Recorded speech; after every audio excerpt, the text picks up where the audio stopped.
What is going on, guys? Commodore Labs here today, bringing to you guys my 5 manga you should look out for in 2018. Now, this is a list pretty much comprised of manga that I feel have been slightly underrated, that have been overlooked on the radar, that have had great anime adaptations, but the manga itself has just not been getting the focus or the coverage that it deserves, or simply series that have been kind of underwhelming in 2017, or they've had a bad year in 2017, that are being primed for a comeback season in 2018. Now, this is just my opinion on these manga that I'm talking about in this video, so if you have your own thoughts, leave them down in the comment section below. And if there's any series I did not talk about in this video that you want to leave your thoughts down in the comments, make sure to do so. So with that being said, let's get on with the list. Now, the first manga I want to talk about on this list, and yes, I know the comment section is going to go crazy for this one, because the first series I want to talk about is One Piece. Now, the thing with One Piece last year in 2017, how do I just put it?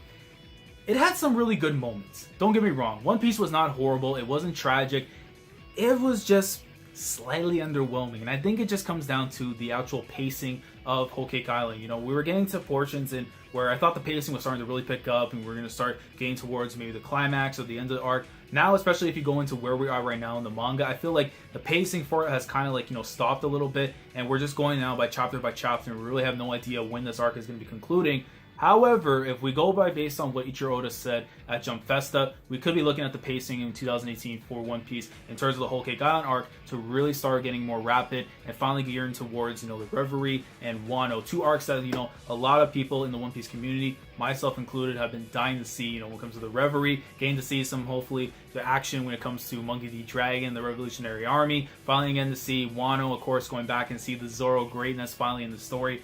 And I think that's kind of what's, been the case for me. I really want to see the story kind of progress and move onwards. And I mean, this arc has been close to 70 chapters now since it started back, 2 years ago. So the fact that we've been in this arc for a while, it kind of does give me the vibes of Dressrosa. But regardless, it had some nice moments in it. And I mean, the weekly experience is one thing, but I rather read One Piece at times when it comes to the volumes. That's how I kind of do feel that One Piece is best read. It's best read through the volumes rather than, the week-to-week experience. Granted, the week-to-week experience has had some amazing moments, but I feel when it comes to Whole Cake Island, it's kind of similar to what Dressrosa had. It had some amazing moments, and then it kind of just, became, stale at parts, and it kind of just, the pacing kind of just dropped a bit for me. But look out for 2018 when it comes to One Piece, and it'll just showcase again why it's one of the kings of manga, especially if Oda keeps to his word and actually says that we are going to go to the Reverie, we are going to go to Wano. So look for One Piece to have a very good year. I would say more of the bounce back year for One Piece when it comes to the quality of writing. And we know Oda is going to be on his A game once we touch the Reverie and Wano in 2018. Now, up next on the list of manga that I want to talk about, and yes, guys, I gotta talk about this series because it's near and dear to my heart.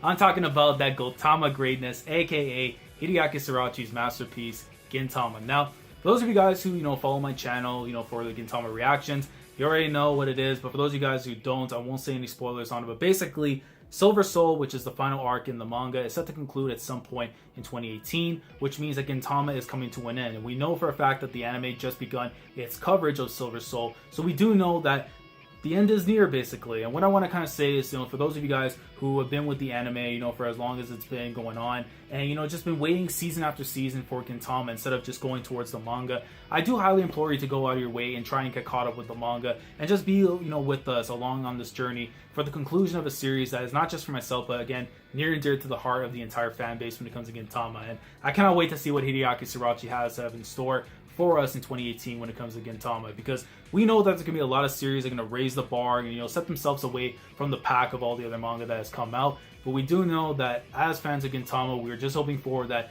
come this time next year, we look back at 2018, we see all this manga that came out, that have concluded or have started, we can hopefully say that Gintama will have the ending that we deserve, and say that it was one of the best series that Weekly Shonen Jump has ever put out. So keep an eye out for Gintama in 2018. Now, up next we have is Vinland Saga by Makoto Yukimura. Now, guys, I love this manga so much, man. It is just probably one of my favorite seinen manga that I've ever read. I put it up there with the likes of Vagabond, Berserk, and and not just because of the fact that it's ongoing unlike the other two, which, here and there they have their little hiatuses and stuff, whereas Vinland Saga doesn't really have that. It has like its once in a while monthly breaks, but, it's always coming out with the greatness.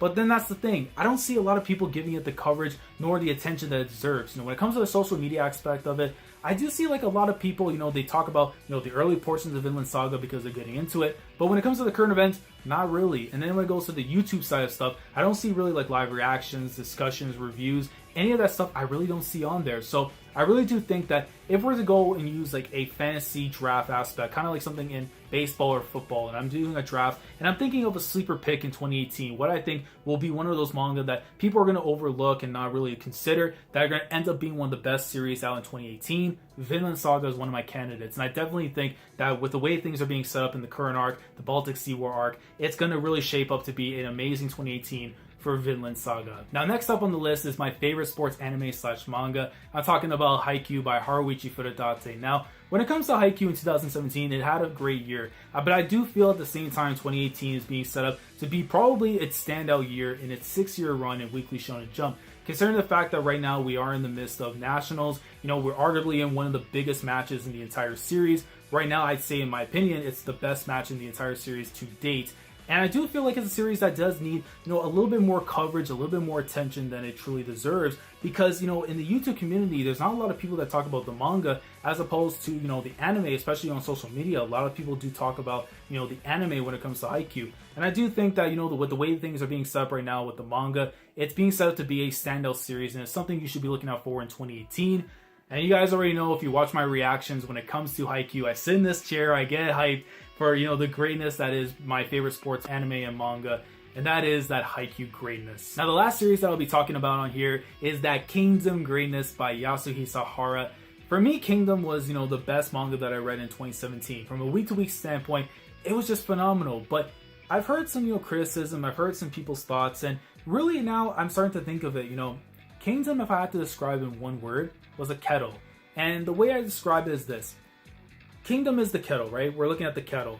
We're looking at chapters 500 to 542, which are pretty much the water. You put that water inside the kettle, and you're just waiting for it to, boil up and get ready.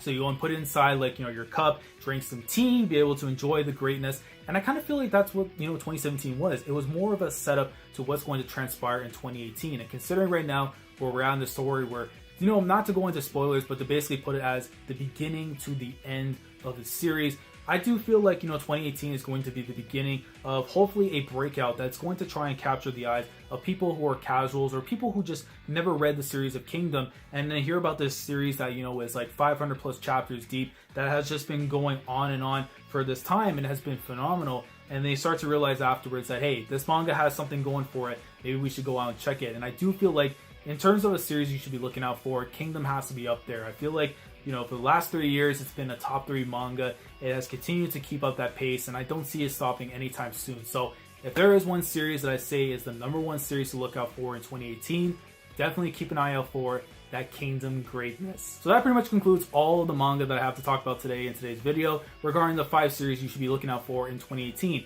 But I'm curious to know what your thoughts are. I want to know what you guys think are manga series that should be on the lookout in 2018, series that you feel are underrated, consider the, gems that people aren't really talking about, that have had great anime adaptations, but, the manga itself just hasn't been getting any love. Leave your thoughts down in the comment section below. If you guys enjoyed this video, leave a like on it if you enjoyed it. Subscribe to the channel if you guys haven't already. Social media links down in the description below. And with that being said, I will catch you guys in the next video. So, Commodore lads, signing off. Thank you again so much for watching. And as always, take care.